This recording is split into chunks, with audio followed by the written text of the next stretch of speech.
Crowdfunding is tough. It's like standing on a street corner shouting, "Hey, I have a dream. Give me your money." Except you're on the internet. So the only people that hear you are bots and your best friends. So today, Destiny will choose 3 comic campaigns for me to look at and review because, yes, today I am by myself. Smurf is not available today. He's doing another convention. But I'm going to take a look at 3 different campaigns chosen by Destiny. I'm going to offer some tips. Stay to the end to see who I choose to back and support, because in the end, there can be only one.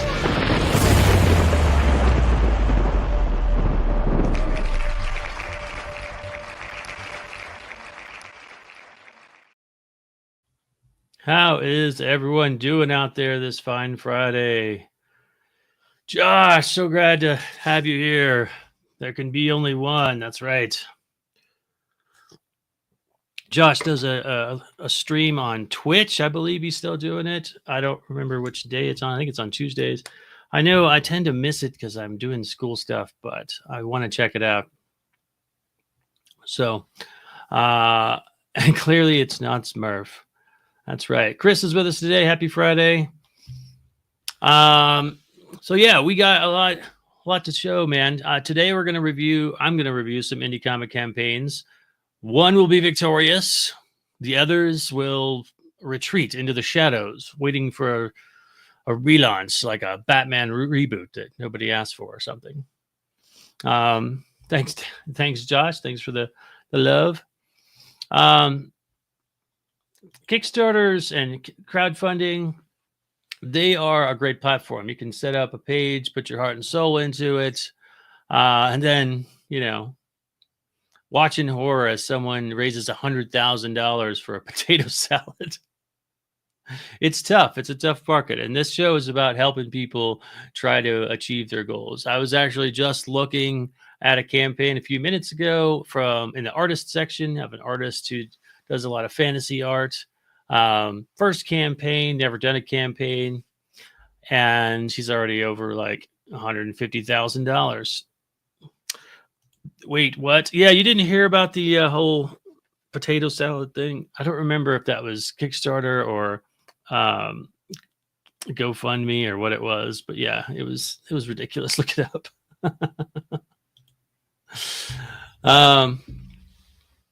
But yeah, indie comics are also full of great ideas, stuff that you'll never hear anywhere else. It's like you're never going to hear Marvel say, what if a sentient dog was a detective? But on Kickstarter, that's a normal thing.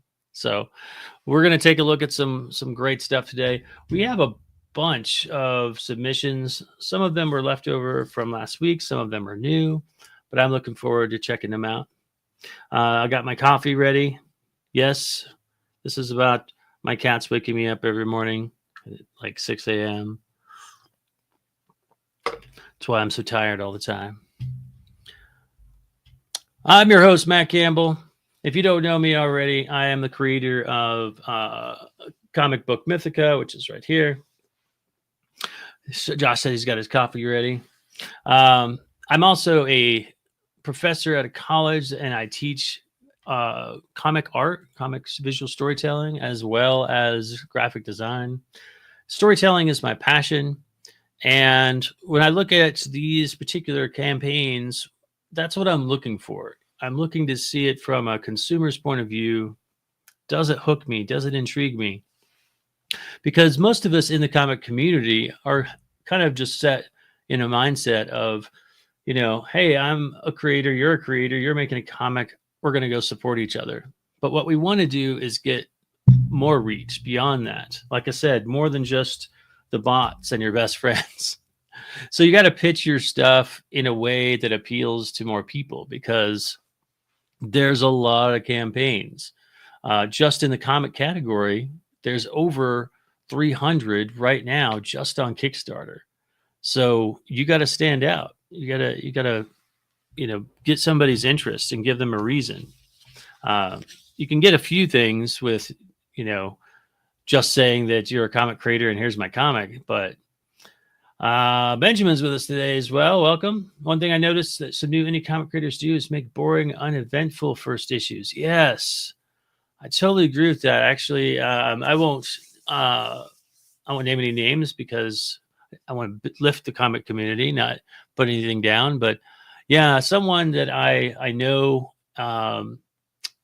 made a comic, and I opened it up and I read the whole thing, and really like nothing was happening. It was just two people standing around having a conversation most of the time. I didn't really get introduced to the antagonist or anything, and it's kind of like when someone like writes a novel and then just goes through and starts like trying to cut it up for comics. It doesn't work the same way. Comics have an ebb and a flow to them, to like build up for a few pages and then have a payoff, and then repeat, build up for a few pages and have a payoff. And that's the best kind of comics, in my opinion. So I agree with you on that one. Last show, episode 44, I believe it was, we had a close battle between some campaigns, and we ended up having to rely on the Wheel of Destiny to decide. But in the end, the congratulations go to Roxy Vampire for winning the Wheel of Destiny. Reviewing boring comics is like trying to get blood from a stone. I can see that. Yeah, I feel that same pain, on here sometimes, because I can see a story that has potential, but it's not being packaged or delivered in a way that's exciting and gets people's attention. Sometimes I see a lot of different variety of comics. Sometimes there's comics that are just all about the premise and the action, and someone says, here's my characters, here's the setting, it's going to be epic, here's the action shots, boom, boom, boom. And that will appeal to some people. It's kind of like when you make an action flick, they're just like, I just there to watch the action. I don't really care if it's a good story or not. But it does narrow your audience down to just those kinds of people.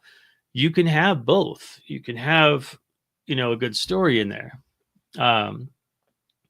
So it's important to have both. Yeah. Josh says that word epic. Yeah, everybody uses that word, and it's pretty overused. How do you feel? Benjamin says, how do you feel about the heavily AI art campaigns? I've noticed a few recently. So I have mixed feelings about this. In the beginning, when AI first started, coming out everywhere, I was a staunch person of I hate it all. But because I teach design and use a lot of Adobe products at the school, one of the things that we've been instructed to do is educate students on how to use it as a tool. And over the past few months and past couple of years, I've seen places where it can be used very effectively as a tool without, doing anything unethical or taking from anybody else. Chat GPT is a really great example of that. But when it comes to creating comics, which is, I think, at the core of the question here, I don't see them looking very good right now. I feel like I've seen creators that either have ideas, but they don't have the skill, they don't have the money, that they're leaning in on AI art to create it. And so they're basically, in that case, taking a shortcut and not giving people who are perfectly, talented and skilled the opportunity to do that for them because they can't afford it. That's exactly what the big businesses are doing. One of the first industries to get hit, and Josh, I'm sure you've heard about this, is the concept art industry. A corporation, a big company, used to have like a dozen concept artists on a team to work on a project, and each one of them would spit out different ideas for the same subject matter. And now they can just type it into some AI generator and say, okay, that's a pretty good idea of what we're going for. Now we just need like one or two of you to go do a turnaround with it or something. And so all those people are no longer, all those talented artists and skilled artists, they don't have a job anymore, you know? And so that's one of the things I don't like about it, is that like when you use it in that way, you're taking jobs away. The other thing that I don't really, I haven't seen much out of it yet, is that so far the AI comic book structure that I've seen doesn't have a continuity to it very well. And so, you know, one panel might have a character in a cowboy hat, and then the next panel, that cowboy hat looks slightly different. And so there's the consistency is not very good. The other thing that I've noticed is that the AI isn't very good at panel flow. It's much harder to like input what panel flow is into an AI machine. I'm sure they'll figure it out eventually. But when you have, you know, several panels on a page, you're trying to make sure the eye flows from one page to the other. So you're conscious about which way the character is facing and which way their hands are gesturing and how the bubbles are being positioned. That's another thing, like making sure it leaves enough room for the word balloons, things like that. It's not very good at that. It can make pictures, and those pictures can be arranged, but they don't really look very good. And what frustrates me is when I see artists that have the skill set to do it and they're still using AI. I don't understand that. It's like people want to see the handmade stuff. Using AI is just a way to like pump it out faster, and it loses its life, in my opinion. I mean, that's what art and creation and all this storytelling is supposed to be. But I can totally see using it as like inspiration, like, you know, you're trying to come up with a particular scene. And so you type into AI, like, you know, show me a, you know, over the shoulder shot, low angle of two characters having an argument. It might give you a starting place, but I'd still want to like redraw it in my own style, in my own way, make it my own. Perfectly imperfect, the soul of art. Yes, absolutely, Josh. Absolutely. So yeah, hopefully that answers your question. We've got a ton of campaigns to take a look at on the Wheel of Destiny. So let's take a look at those real quick. Flip over to this new layout that I've got. Look at that fancy circle. Let's see. We've got Misfits Clubhouse, which sounds like what happens when Chuck E. Cheese hosts a fight club. Hopefully they'll get on the wheel. This is their last opportunity. He's been trying to get on the wheel for quite some time. This is a campaign that's only got 6 days to go from a friend, Matt, who always tries to get on the wheel. And I'm hoping this is the time. We've also got, let's see what else we got. We've got Gun Street Girl, which is on its last hours as well. This is a queer romance, monsters and magic, it says, which, you know, sounds like my Google search history. Then we got The Enchanted Circus of Wonder. This is kind of how I describe to people who only read Marvel and DC what indie comics are about. An enchanted circus of wonder. Brian from LCS is with us. Good afternoon. Good morning, good afternoon, all those things. Welcome to the show. Josh is enjoying my jokes today. Let's see. We've also got Dreamweavers. This is about a comic about indie creators trying to hit their stretch goals, I think. Actually, no, I don't really think that's it, but it sounds like it. We've got one called Atticus and the Magical Pillow Fort. I'll leave that one to your imaginations. My pillow fort just opens portals to avoiding responsibilities. Just kind of hide under the covers and don't do anything. But and then we've also got a late entry from our good friends at Project Nerd called Iru Mission Unknown, a sci-fi pulp adventure named Iru. That is a good one for my inability to pronounce titles correctly. I thought you did Dreamweavers already, he says. Let me take a quick glance at the campaign. Dreamweavers, Primal Urges.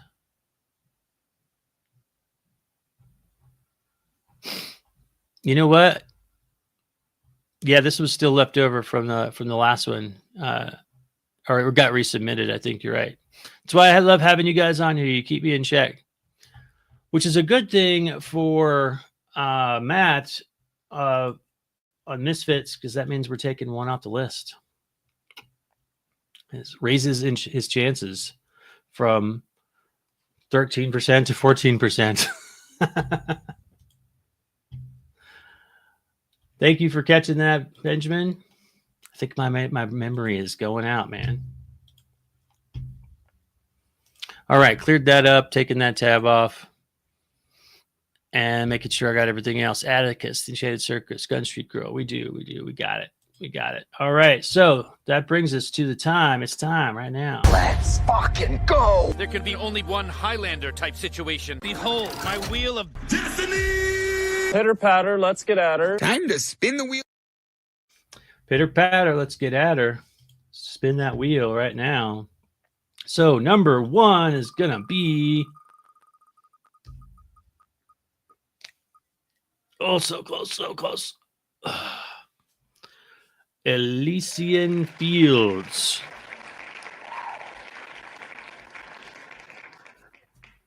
All right, we're gonna remove that from the list,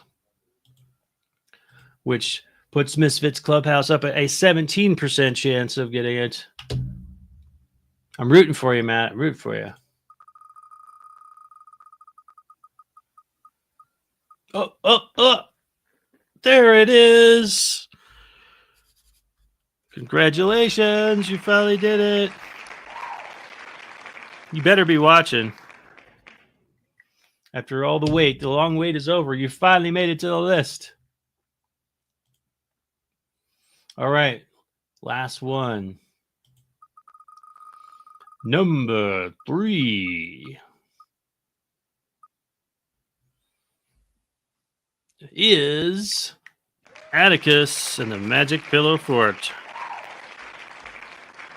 Like I said, my pillow fort is for hiding from responsibilities.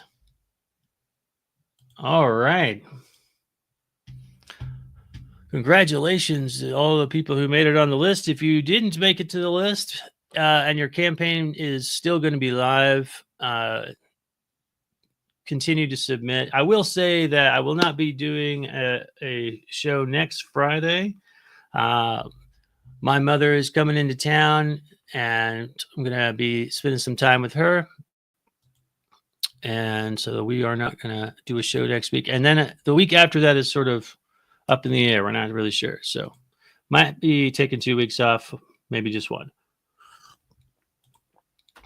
All right, Gun Street Girl. I want to give a shout out. They've only got 55 hours to go.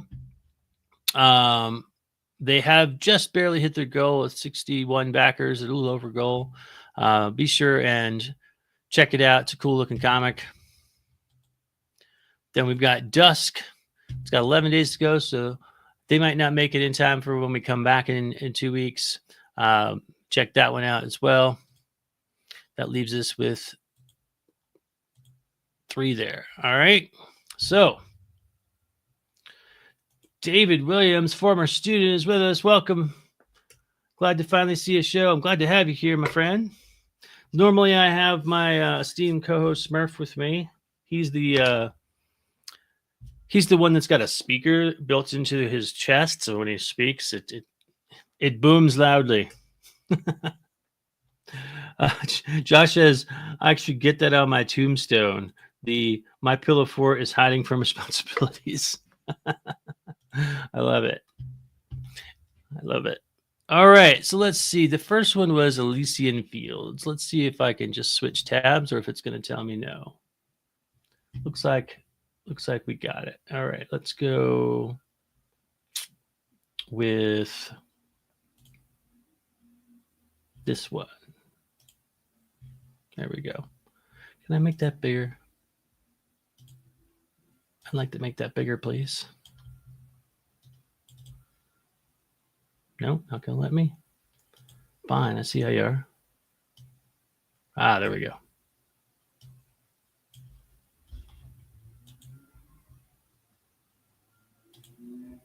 All right. So Elysian Fields Reborn, the Abyssal tournament. Abyssal. That's a new word for me. But I'm great at slaughtering words. So Abyssal Tournament of Champions awaits. Glory Eternal. So what does that tell you guys? Do you have any thoughts on that? Does it tell you anything about the book? Don't know. Let me refresh this cover art here. There we go. This is our cover art. So this is what the thumbnail that you'd see. And I do want to point out that the thumbnail has a huge role in campaigns when people are looking on Kickstarter in the same way that they do on YouTube.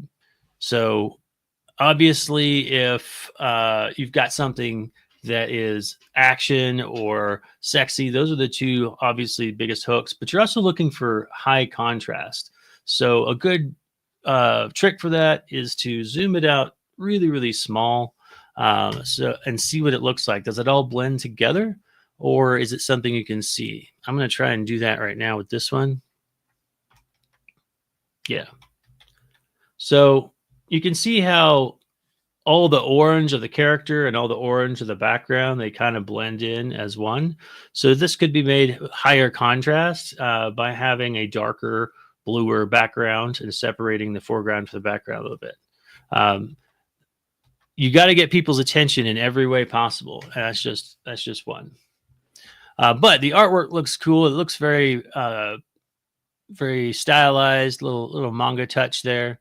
Nice logo. Looks like they're almost to goal of 3,000 with 2585 and 53 days to go, which means this has probably been a 60-day campaign. I don't know how people do that. If anybody's done a campaign, it is hard work every day, and it's also stressful because you see it go up and then see it go down. In fact, my friend John Westhoff from LCS comic that we had on the show a couple of campaigns ago, I think it might have been last campaign or one before, he had hit his goal, and then on like a couple days before it was about to end, dropped $900 in backers, which means that like people have gone through and backed, and sometimes they'll back and get every single thing and really build up this huge backing number and then just come through and like swoop it out. And there's rumors that like some people are doing that on purpose, trolling campaigns. I don't know why people would do that, but if that's true, that's sad. But it is part of like the struggle and the stress of making a campaign. And so doing that for 2 whole months, whew, that's a long time. But like I said, they're only a few days in and they've almost hit goals. So maybe they got some great stretch goals. Let's see what this video tells us and what it intrigues us. Because right now, I don't know a whole lot. It says Tournament of Champions, Glory Eternal. Looks very, what do I want to say, Roman or something like that. So let's check it out.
Well, there it is. What do you guys think?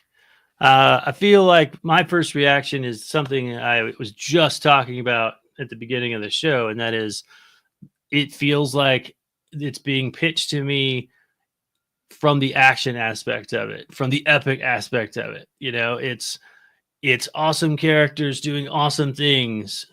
Check it out, and it is cool. It's kind of like I said. It's like when you're going to see an action movie or a Fast and Furious movie. You're like, I'm not expecting this to have a great story, but it looks cool. And so I think that it's got that going for it. What's it missing? What do you guys think? Dead Cosmos says, I love the art. I do too. It looks cool. So my question for you guys is, after watching that video, what do you know about the comic? And does it affect how you think about it? Right? Is it just, did it intrigue you enough that you don't care about the story? That's what we want to know. Let's see. Josh says the hook should be a story beat, then show the action. Keeps it suspenseful. That's good feedback. I agree. I feel like at this point, I don't know who to root for, really. I don't really know like who's the good guy, who's the bad guy, that kind of thing.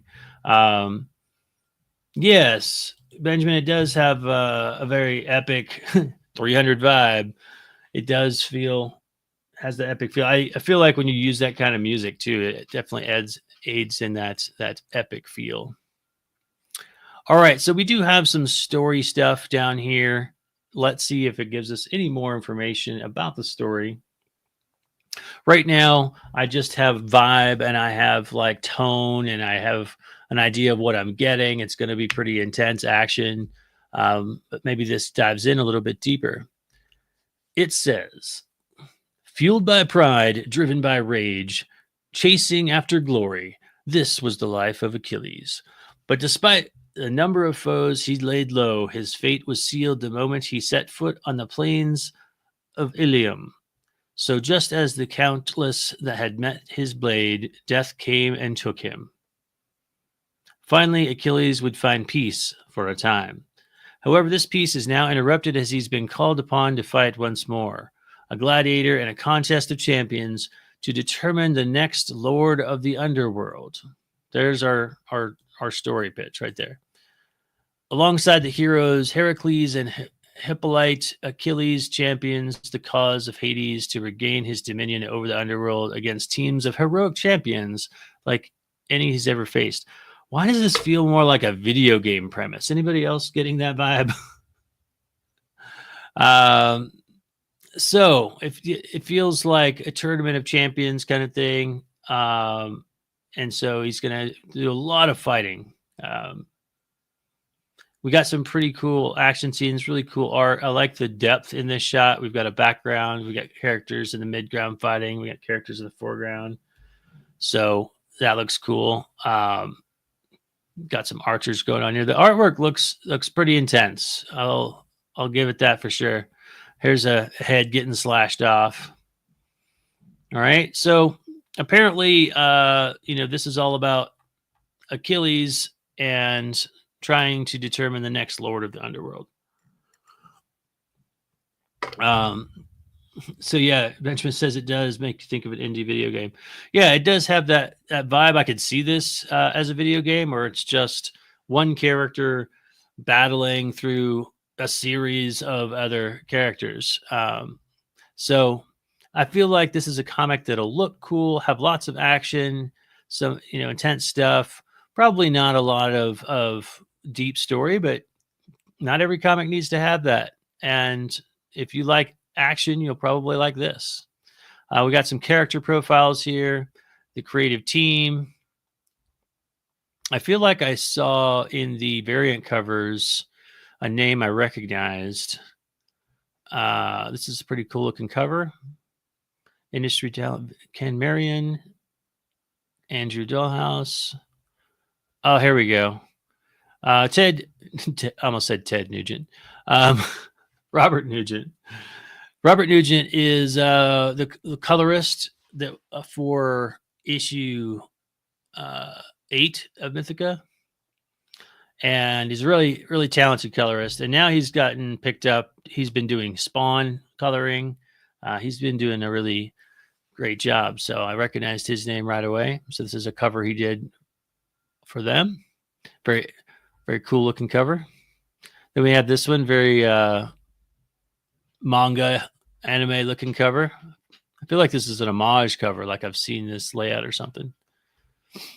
So lots of cool stuff here. Let's check out the rewards. We've got a digital edition for $5. Hold on. It says a digital edition for $5. And then cover, oh, I see, cover A plus digital. That threw me off. So you get the physical and the digital for $15. That's a pretty good deal. And then we have our variant covers. They're also $15. And this is something I like to see where, you know, there's, unless they're limited edition, the variant covers are still much the same price. This one's got a cap and a shirt, some other shirts, more shirts, a coffer of glory collected in a Styler collector's box. I don't understand what comes with this set. Maybe it says so down here. There we go. Coffer of Glory tier gets you all 3 covers of the book along with 3 vinyl character standees. There we go. An Elysian Fields / t-shirt, all collected in a slick collector's box. That's pretty cool. So it's got some good stuff here. We got some original art for $500. Cover pencil art. So another cover pencil for $1,000. Another cover for $2,000. So that's really cool. No one's snagged up any of those covers yet, but hopefully they come with a bunch of other things. Let's see.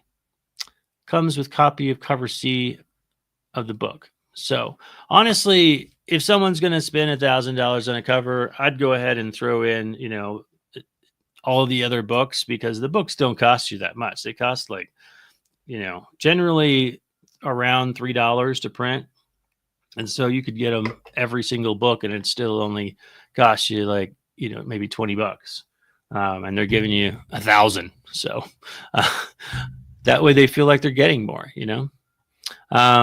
Not to say that the art by itself isn't worth it. It looks great, but just a way to maybe intrigue people a little bit more. But honestly, this is a cool looking campaign. It's professional looking. It's got a lot of action oriented type of stuff. I think they're doing a good job. I think for me, the one thing that I'd like to see is a little bit more, you know, connection to some conflict of you know, character. Like, what happens if he, you know, fails? Someone else gets to run hell. Why is that a bad thing? You know, something along those lines. So we get to know like why we should be rooting for this character.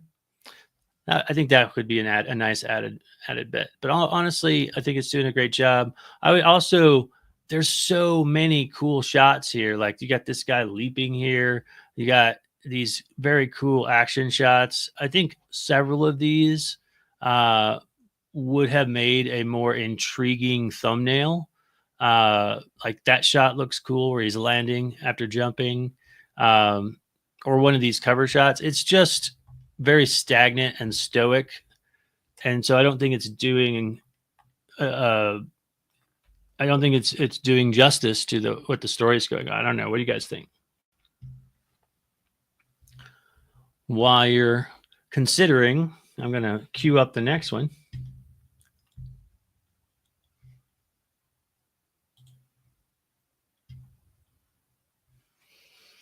All right, on this next one, we're going to jump genres. We're going to go completely different. We're going from epic, bloody battles to something completely different. We're going to take a look at what happens if Chuck E. Cheese hosts Fight Club in a campaign called Misfits Clubhouse. This is pretty cool looking campaign. And I'm so glad to see it finally make it on the list. Matter of fact, I need to go tag Matt. So let me do that real fast.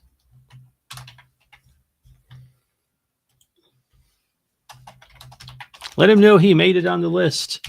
Destiny has chosen him. All right. So you guys ready to look at the next one here? The Misfits Clubhouse. It says Misfits Clubhouse, number 1, all the shenanigans so far, now 100 pages. My goodness. The tagline says, if Saturday morning cartoons meet the Goonies in comic form, ridiculous adventures of Mickey, Fairy, Slothy, and Stig. That actually brings up an interesting question that I didn't even think of on the last one. I'm going to scroll through here real fast since I still have it open. I didn't see how many pages that previous book was anywhere in it. I see the life of the characters there, variant covers. I don't see it anywhere. We'll have lots of variants.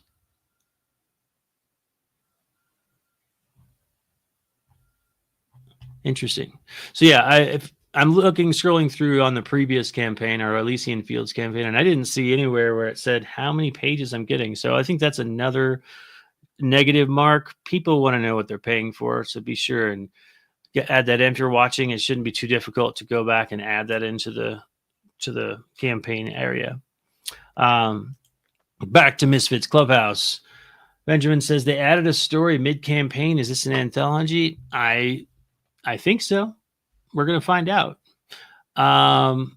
They've passed their goal of $1,942, which is a very specific sounding goal. With 6 days to go, they're about to hit some stretch goals. So maybe that had something to do with it. Let's find out. Let's see what it tells us. It's time for Misfits Clubhouse! All the shenanigans so far! Come join Mickey, Fairy, Swampy, and Sting for all of their ridiculous adventures! It's 10 stories! Nearly 100 pages in one awesome book! Along the way, you'll meet characters like the Spirit Guy, Link Haas, Captain Bluebeard, a bully boy, Adverse Metuberson, a clock investigator, and even crazier ones like Slow Dark Bluebeard, and so many more.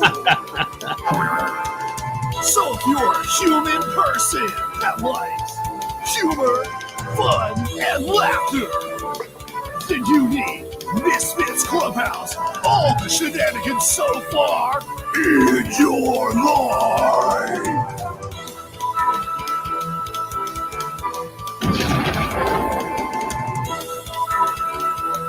Going on an unexpected adventure.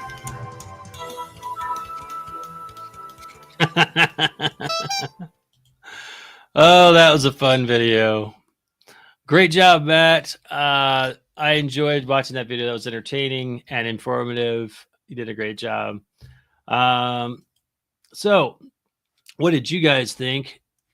To answer some questions, Matt says the previous books were 32 pages each. It combines all those issues with some new stories as well. Very good. So yeah, because it says, it went from 10 stories to 11 stories. So I think that's what made it look like there was a new book being added. It's a collection of short stories like Looney Tunes cartoons, 5 or 10 minutes each. For Misfits, it's 4 to 16 page short stories all combined into this book. Nice.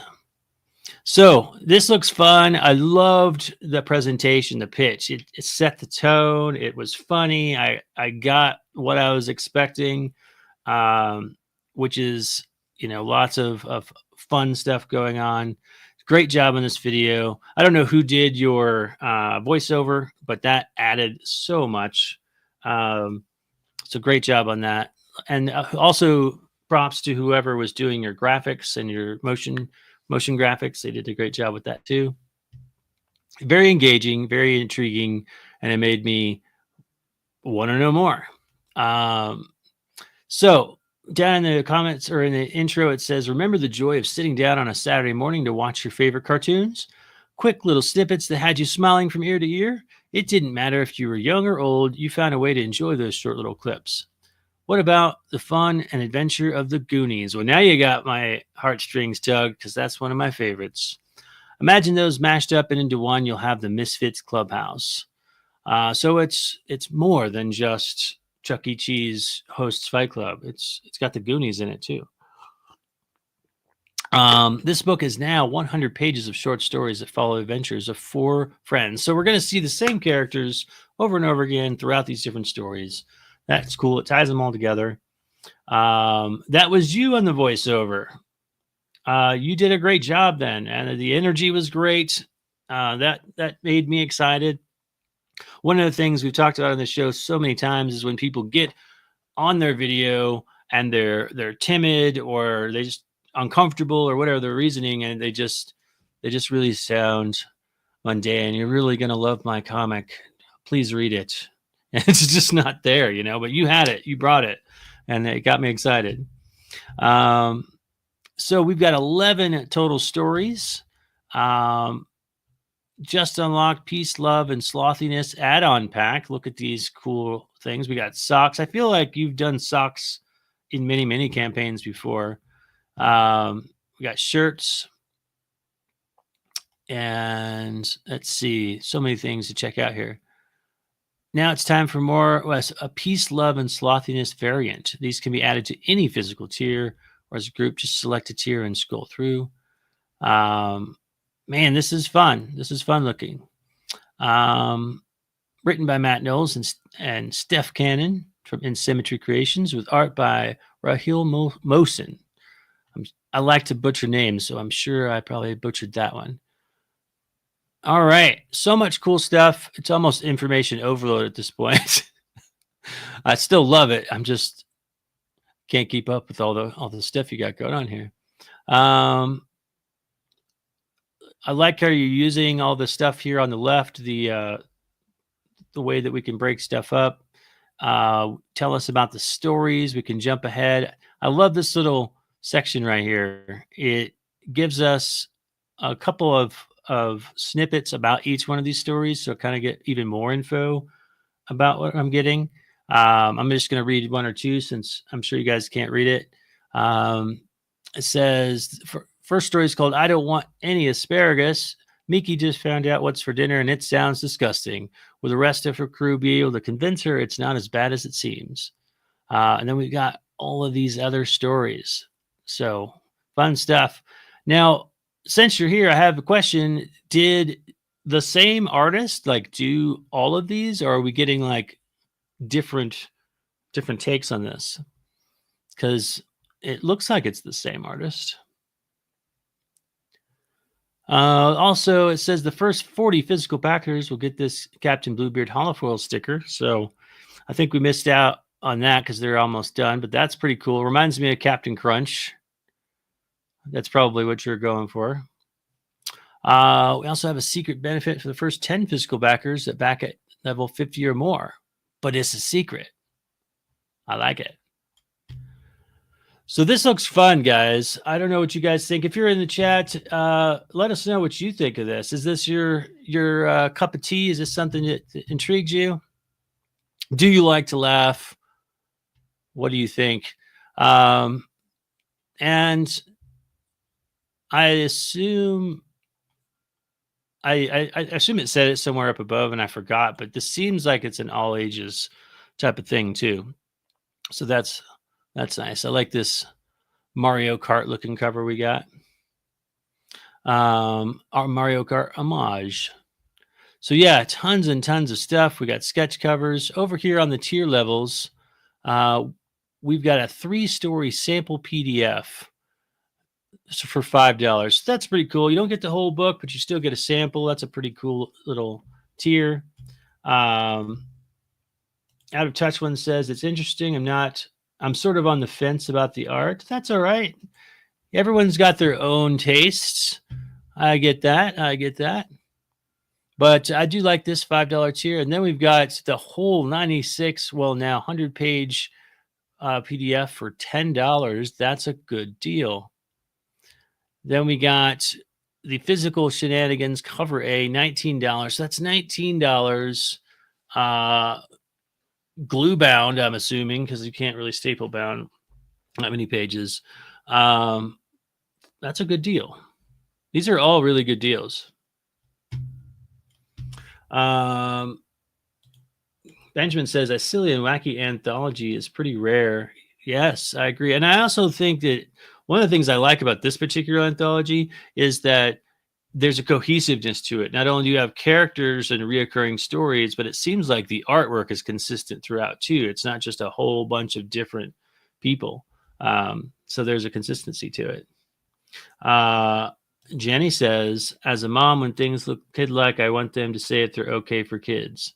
So I think Matt could probably clarify for this. It probably says somewhere up above. I might have forgotten, but we would like to know, Matt. Rahel is the insane artist of all the stories. So yeah, one artist, all the stories, that brings a cohesiveness to it. That's pretty cool.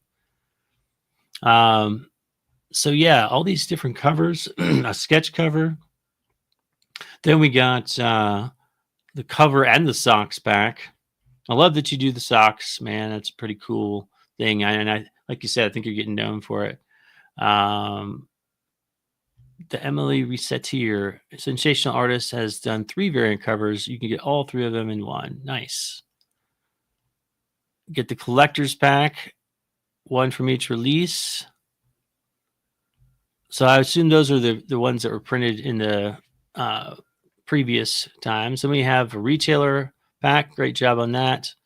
We gotta, and that's something that you guys, if you're making your own books, we gotta, really lean in on that, because with all the shenanigans, no pun intended, that are going on with our distribution and Diamond getting bought out and the retail shops kind of up in the air, it's up to us as indie creators to get our books to them, and we want to make that as easy on them as possible. So having these retailer tiers is a great step in that direction.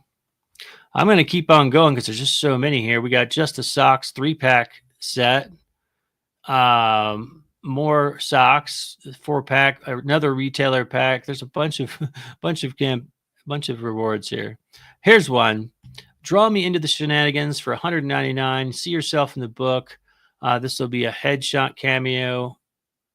You also get all the new stuff from the launch.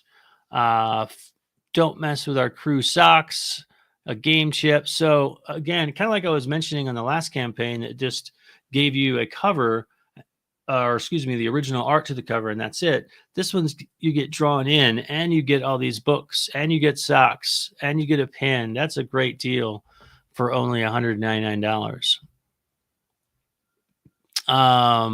Cover completionist pack. Man, you really went all out on the rewards, man. Have a great one. And our biggest tier is $349. The completionist pack. It's tons and tons of merch, plus being drawn in. We get the bunch of books from the other stories, Scoot, Insium, Mega, all these different covers, plus all the covers from this current book, game chip, socks, digital, physical, all kinds of stuff. That's a pretty great deal. Again, $350. That's a great deal. So, man, that's a fun comic. You got the reward tiers covered. You got information covered. I honestly can't find anything like presentation wise that I would change, except for, I'm just gonna like quickly glance here.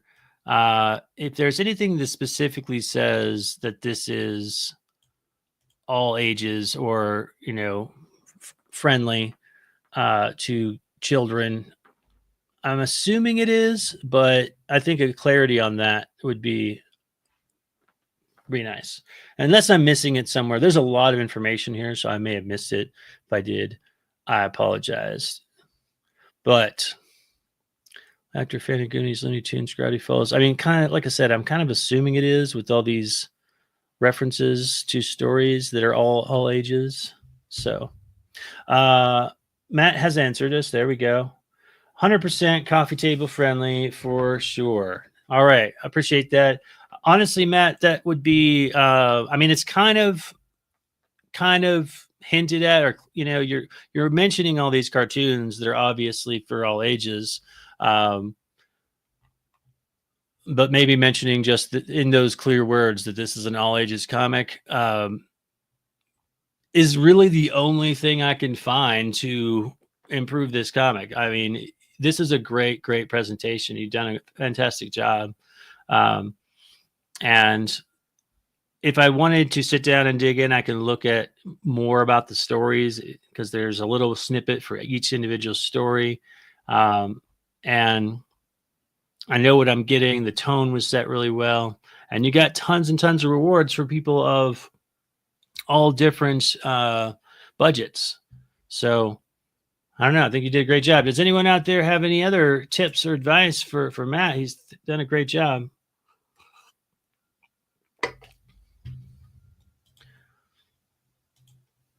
Let's see. We're moving right along. It's a little bit slower when I do it by myself, I've noticed. That brings us to our last one, Atticus and the Magical Pillow Fort. An all ages comic, it says right at the title. Let's switch over to that one. Stay tuned to the end to see which one's going to get chosen and backed and supported. Speaking of support, but before we dive into this third one, be sure and throw a like on the video that you're watching. If you're on Facebook, be sure and share it to your favorite group, favorite indie comics group. If you're watching on YouTube, be sure and subscribe. We're on our way to 1 million subscribers, and we're so very close. But truly, it'll help us out. And if we can get to our next milestone, then we can actually get some sponsorship and keep this show going, because this show has got some expenses on it. And so we want to keep continuing to help the comic community, but it does cost money. All right, moving on to our third and final one, Atticus and the Magical Pillow Fort, an all ages comic. It's Alice in Wonderland meets Candyland in the debut of this fun and exciting full color 20-page comic. All right, so we got some competition now for Misfits Clubhouse, another all ages comic. This one's got a short goal of only $500. I think this is pretty low. It might be that they want to hit that goal. I don't know if they're new yet. I haven't looked down. They've got 60 backers, 19 days to go, and they've already doubled their goal. So let's see what this video tells us. Gamma, can I please watch TV? Absolutely not, Atticus. You have reached your screen time limit today. But what am I supposed to do? When I was your age, and it rained all day long, I would build a great big pillow fort. Unless you are afraid that I can build a better fort than you. I'm not afraid of anything. I will build the best pillow fort in the whole wide world. Okay, tough guy. I will time you then. Let's see how long it takes the amazing Atticus to make a pillow fort. You're on. Ready, set, go!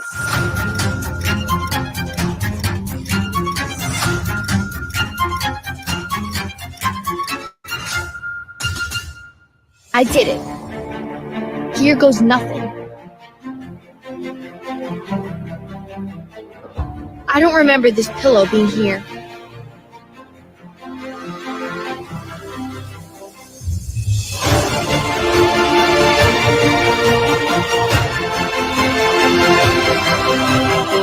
This is going to be so awesome.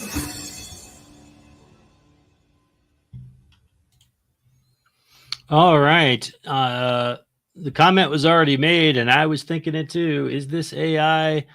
Is this AI being used on the comic? It certainly looks like it. The way that characters have been manipulated and moved, at least in the animation. And then there's the audio. But Benjamin says that's a lot of pillows for one house.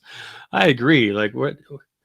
They just keep pillows in the house because mom used to make pillow forts and she was expecting this. I don't know. So that was an interesting video. It had a good like storytelling vibe. It was like setting it up, and then he makes a fort. But like, I don't know what's happening, after that. If he's going to get like, sucked into a world, or what's happening right there. But does the AI? What do you guys think about the AI? Or in this case, he's not using it to make the comic, at least not that I know of. We haven't looked down lower.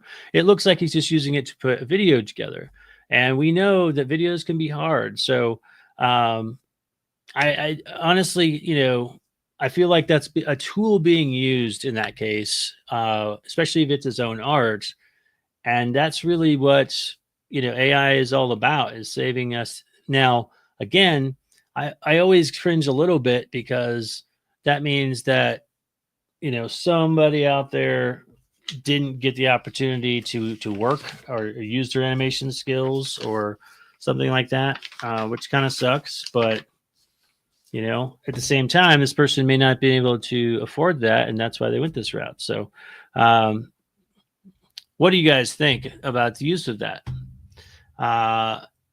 Yeah, it says throw pillows. Maybe. I mean, that's still a lot of throw pillows. Like, at the most I've ever had like 2 throw pillows on a couch. So, all right, let's take a look at what the story stuff tells us. Comic I Like approved by the comics crowd. That's about comics crowd. So let's go down here. We've got a little video playing, just animating the cover, looks like. Then we got the about section. This campaign is to raise funding and print, deliver the first issue. This is telling me the size and dimensions of the comic and what kind of paper it's being coated on. 80-pound cardstock. All right. Now we're down to story. So this falls under the don't bury the lead tip that we often get. I was curious about what was going on, from the moment I finished watching the trailer. I was like, all right, that's cool. I'm intrigued, but I still don't know like what the premise here is, what the story is. And I needed to scroll past all of this in order to get down to this section of story. And I would recommend pushing that up so that people can get, an idea of what they're buying into quickly. It says, on a rainy day, a young boy named Atticus was stuck inside his house with his grandmother. That woman did not look like a grandmother. Nearly bored to tears after maxing out his daily allotted screen time, Atticus builds a pillow fort in the center of the living room. Before he enters the structure, his grandmother hands him a scavenger hunt on a folded piece of paper. She tells young Atticus that he must find all the items on that list before he can return. Atticus accepts the challenge and dives in. Shortly after Atticus crawls inside the pillow fort, he realizes something is very different. All right, so his goal is to get these things that are on it. I have to assume that he's entering into some fantasy world, because how can you get things off a list that's in an empty pillow fort? So he's either using imagination or entering in a fantasy world. All right. Some previews here. So yeah, these are shots that we saw in the video, obviously being animated through that AI animation tool. So Out of Touch One says the writing leaves a little to be desired, or much to be desired. Jenny says I could probably do that with stuffed animals. Make a pillow fort out of stuffed animals. Yes, I feel like if you have children in your house, or some of it, maybe you even don't need that. I think a lot of people have more stuffed animals than they have pillows. That's for sure. All right, and then you were commenting about the writing leaves much to be desired, but hopefully that's just for the trailers. So now we're getting into a little bit about the story. You can see that inside of this pillow fort, it does look very fantasy-esque. We've got a very fantasy-looking creature, bright, colorful backgrounds. Feels very fantasy-like. It reminds me, there's a Marvel comic that's sort of fantasy. I'm not replacing the name of it, but it kind of feels a little bit like that. So yeah, it looks like he goes into this fantasy world and then goes on a quest, and he has to find all these things. So very much written for a younger audience. We know how many pages it is. We know what size it is. Now we've got digital rewards, physical rewards. Looks like they've got a retailer support tier as well. That's always good. They got some stretch goals set up with bookmarks, a postcard from the Pillow Fort, an art print. What is this? Official Spotify playlist. Looks like also too, backers are eligible to receive this print of Atticus drawn by my wife, Francesca. So apparently his wife does the art. What is this though? Spotify playlist, Pillow Fort. Apparently, join the fun by helping us curate the playlist for our comic book. Interesting. Okay, so that's the comic. That's what we got. Let's take a look at the rewards over here. We've got they do this new like pinned feature thing right now. I usually skip past this during that show and jump right to the order of things. Our digital edition is $7. So you get a regular digital PDF plus a digital inks only version and the script for $7. Then you get a physical copy for $8. So that's a pretty good incentive to want to jump up to the physical copy. It's only $1 more. Out of Touch says, I wish there were some action pages, not just the ticket, man. The art's okay, just not seeing the fun part. I get that too. Yeah, it's just him kind of crawling through there, and then you see this wide, weird world and kind of sitting and standing. And I've made this comment before as well. I think just recently, actually, that curating and choosing which images you're going to show is important. It sets the tone. If you say I'm going to have this epic action, but the only panels that you're showing are people having a conversation, then people don't know what to expect. So I'm with you on that one. Every now and then a comic will have music paired with it. Yeah, I do like that. I remember there's also some bands that made comics. You guys ever remember the Coheed and Cambria comic? All right, physical books only $8. Physical coloring book edition is $15. That's cool. We got a retailer edition. Day one only digital edition was $4, and that's it. So the retailer tier is $80 for, looks like 5 copies each of Atticus, standard reader, black and white, and a foil variant. 15 copies total. I think I read that too fast. Looks like 5 of each. Got it. But so that means this is where I think this could be improved with the tiers, right? We've got some great low level tiers. $7 for like 3 different digital things. That's a good deal. $8 for a physical book is a good deal. $15 even for a coloring edition is a good deal. But technically, that's it. That's where the buck stops, because this is a retailer tier, and this was an all gone day one tier. So where's the stuff for, the people who want to spend, $20, $30? That's generally my target zone when I do a campaign. It's right around $30 is where my average spenders are at. And so what can we do to, enhance that? Well, maybe, there was a tier down here where you got,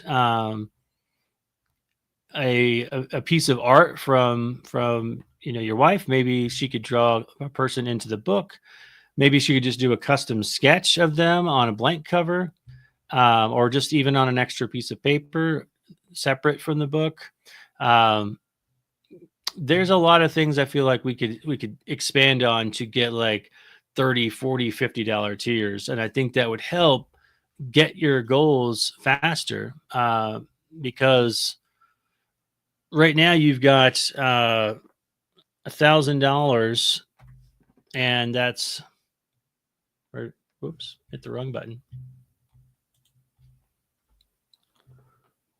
What's the button I'm looking for? Is that it? Yes. So, still hitting the wrong button, man. I'm struggling today. Let's try that one more time. There we go. So out of 60 backers with $1,000, that's an average of $16 per backer. And again, my standard over the course of the last 5 campaigns has been around $30. So I feel like you might be missing out on some of those higher end tiers, people who've got a little bit more to spend, but your low tiers look great. In the end, I feel like this is, a nice story, but it's not giving me like the intrigue part. It's just like the intro part. It's just saying, this is the story. It's got a little fantasy involved, but what kind of world is this? Is it going to be, is there something that he's going to have to overcome in order to get all these things? What kind of things are in this world? So I feel like a little bit more about that part would be very helpful. But all in all, pretty good looking campaign. All right. So that brings us to a close of which one we're going to take a look at and back for this week. Put your thoughts in the comment section below while I write down my choice. And let's see here. Reminder, we had 3. We had Elysian Fields Reborn, a very epic battling kind of comic, very action oriented. And then we had Misfits Clubhouse. And then we had Atticus and the Magical Pillow Fort. Right. So which one do you think you would back if you were looking at these 3 and only these 3? I'm going to switch to my full screen here and cue the drum roll. It's time to decide which one I'm backing this week.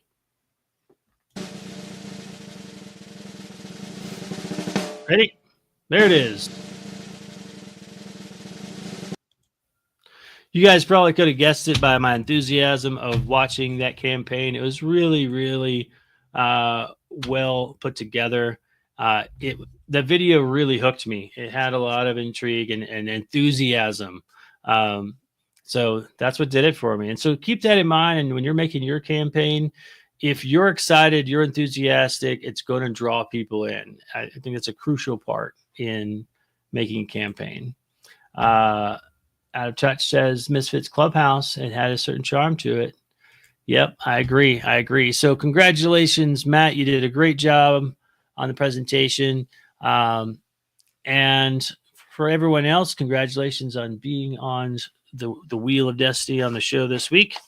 hope you guys learned something. Hope it was helpful. If you like this show and want to see it continue, be sure and like and subscribe.